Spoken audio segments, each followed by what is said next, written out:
Année 1918, toujours dans le secteur de Flirey. Une des actions de coup de poing menées le 1er janvier 1918 à 9 heures. L'artillerie de tranchées entame l'ouverture de brèches dans le réseau allemand. À midi, les tirs de neutralisation à obus spéciaux entrent en jeu. À 15h15, l'infanterie, collant au barrage roulant, sort des tranchées et submerge tout sur son passage. Elle se maintient 2 heures chez l'ennemi, ravage tout, incendie et détruit plus de 80 abris et rentre à la tombée de la nuit en ramenant 188 prisonniers, 3 mitrailleuses lourdes, 13 mitrailleuses légères et 9 mortiers, avec des pertes légères côté français, 41 tués et 199 blessés, en comparaison de celles qu'ils ont infligées à l'ennemi, estimées entre 1000 et 1500 tués. Le 17 janvier 1918, la Légion, retirée du front, gagne d'abord le cantonnement de Maron et de Sexay-aux-Forges, entre Toul et Nancy, puis de Maxé et de Pagny-la-Blanche-Côte, au sud de Toul. Elle y séjourne, travaillant à parfaire son instruction. 1er avril 1918, la Légion embarque à la gare de Maxé-sur-Vals à destination de Grandvilliers, dans l'Oise, 30 km au sud-ouest d'Amiens, car le front à la soudure franco-britannique vient d'être percé par les Allemands.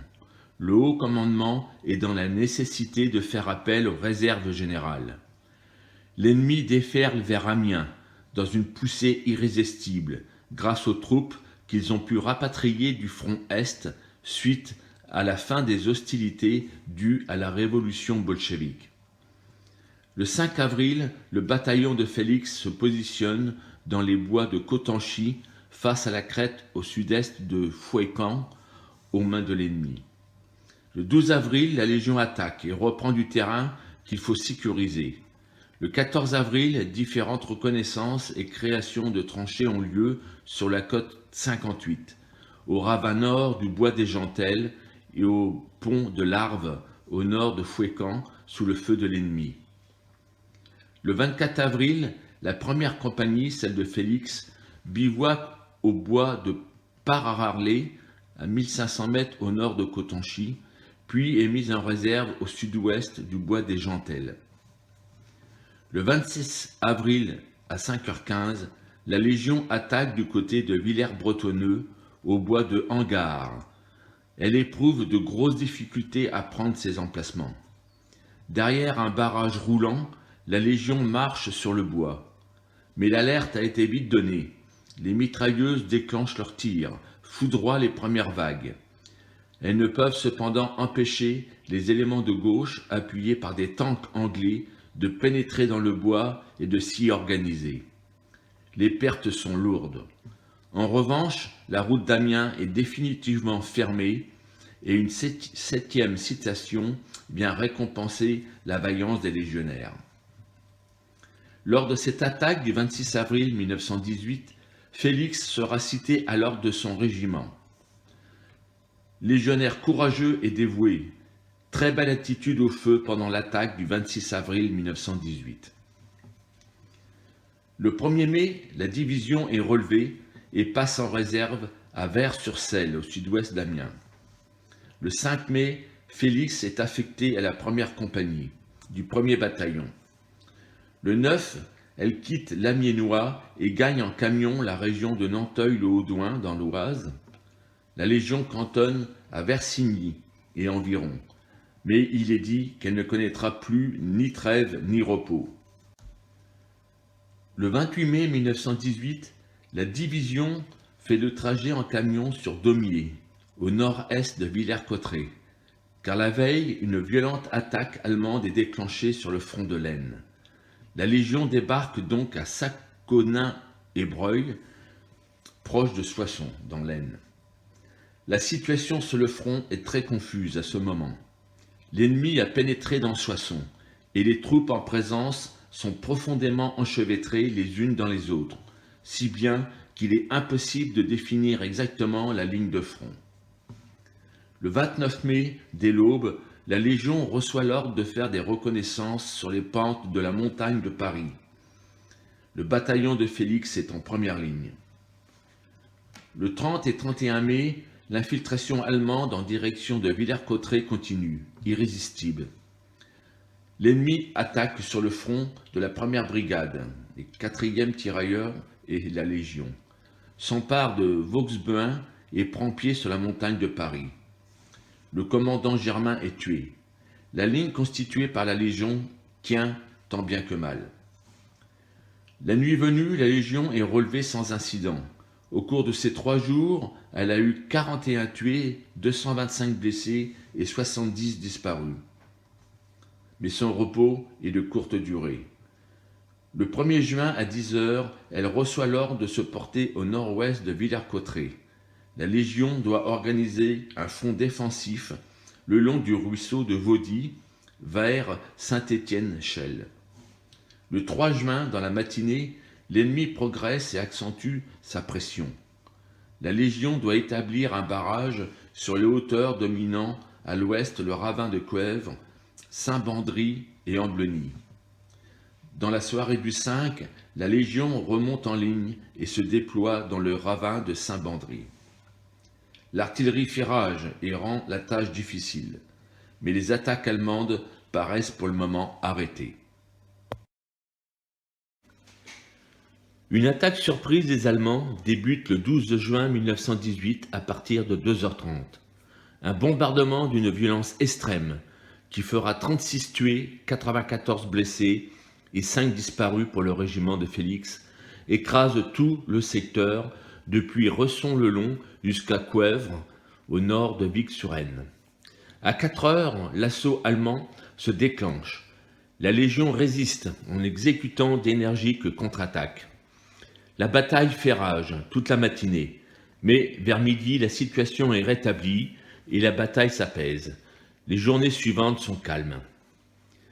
Le 20 juin, la Légion est relevée pour participer à l'organisation d'une position de barrage entre l'Aisne, à hauteur d'Attichy, et Haute-Fontaine. Le 24 juin, la Légion est envoyée au repos, au camp de Chanlieu, au sud de Compiègne, pour incorporer d'importants renforts, car le général Mangin prépare une nouvelle grande offensive. Le 18 juillet, à 4h45, la Légion, par bataillons successifs, appuyée par de nombreux chars d'assaut, s'élance en avant. Rien ne l'arrête. La ferme Laglo, au nord-ouest de Daumier, est enlevée dans un hurrah malgré les défenses accumulées par l'ennemi à ce point. Daumier tombe par encerclement à 10 h.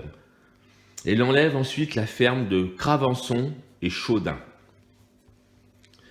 Le 19 juillet, les unités éprouvant quelques difficultés devant le ravin de Chazelles-l'Échelle, 2 bataillons, dont celui de Félix, reçoivent l'ordre de déborder la résistance par le nord en marchant sur Buzancy. Ils enlèvent la ferme de la Foulerie, puis Aconnin, et poussent des éléments jusqu'à la grande route de Soissons à Château-Thierry. Le lendemain, les Allemands contre-attaquent. Ils ont reçu de sérieux renforts et une artillerie puissante écrase les légionnaires. Avec de grosses pertes, ils parviennent à les refouler, mais sont stoppés dans leur avance. Pour sa vaillance au combat, la Légion recevra une 8e citation. Elle a fait plus de 450 prisonniers, pris 20 canons et un nombre considérable de mitrailleuses et de mortiers, et a réalisé une avancée de près de 11 km. Mais après 10 jours de tranchées, sans cesse en alerte, et 3 jours de bataille, elle a perdu 780 hommes. Le 20 juillet, dans la nuit, la Légion est relevée pour Hardivilliers, au sud-est de Breteuil, dans l'Oise.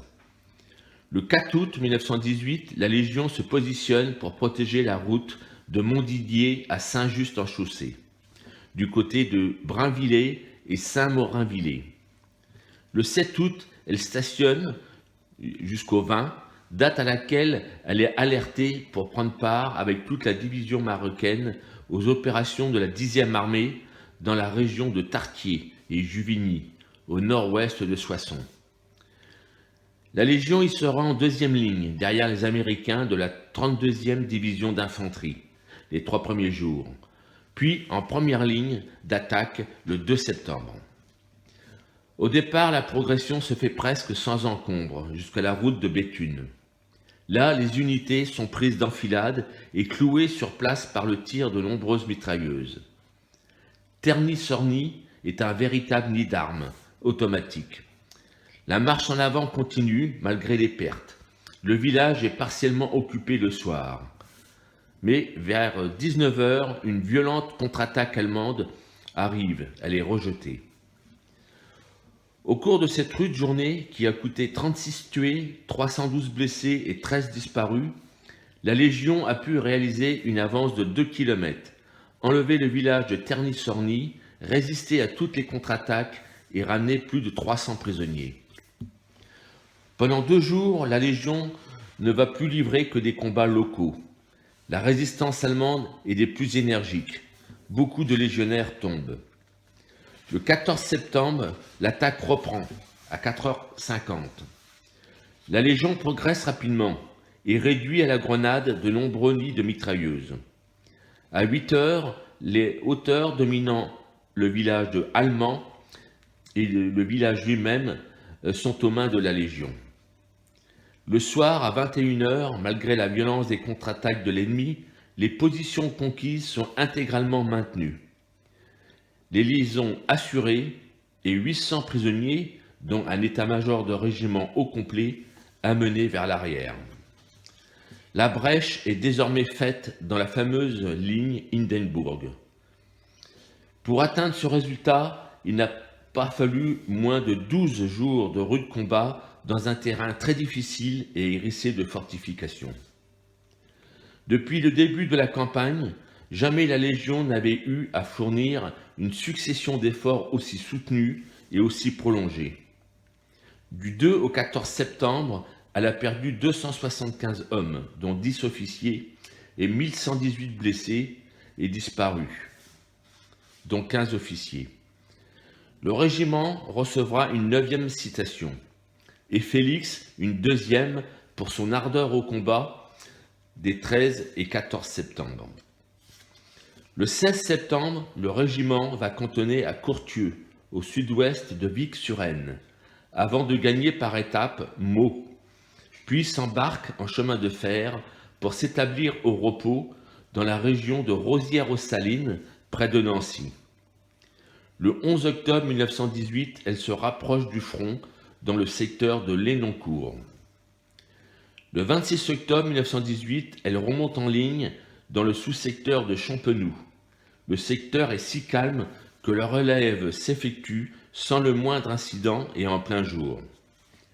C'est dans ce coin de Lorraine où le front stabilisé depuis 1914 a pris un aspect débonnaire qui contraste étrangement avec les visions d'épouvante des parties actives du champ de bataille que le 11 novembre 1918, la sonnerie du cessez-le-feu viendra surprendre la Légion.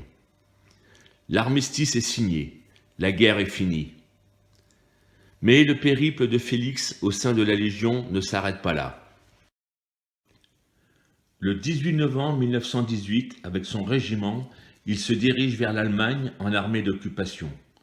Il traverse d'abord la Lorraine sous les acclamations de la population qui redevient française, puis une partie de l'Allemagne pour le désarmement des armées vaincues. Le 1er février 1919, Félix se marie à Orléans au cours d'une permission avec Henriette Nigon, qui demeure 1 rue Pereira à Orléans.